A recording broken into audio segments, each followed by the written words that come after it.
मुझे दिल की बीमार। हेलो दोस्तों, नमस्कार। आप देख रहे हैं भोजपुरी स्टार न्यूज़ और भोजपुरी स्टार न्यूज़ में आपका स्वागत है।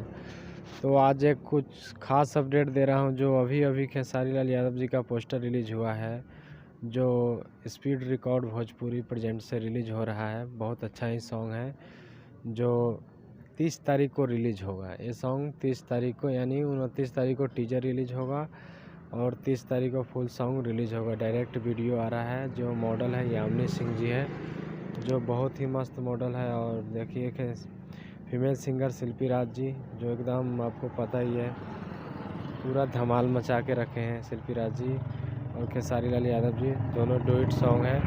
इस सॉन्ग का नाम है हो जैबू मैट्रिक में पास। तो बहुत ही कॉमिंग सॉन्ग है, तो देखना ना भूलिएगा। स्पीड रिकॉर्ड भोजपुरी चैनल से आ रहा है।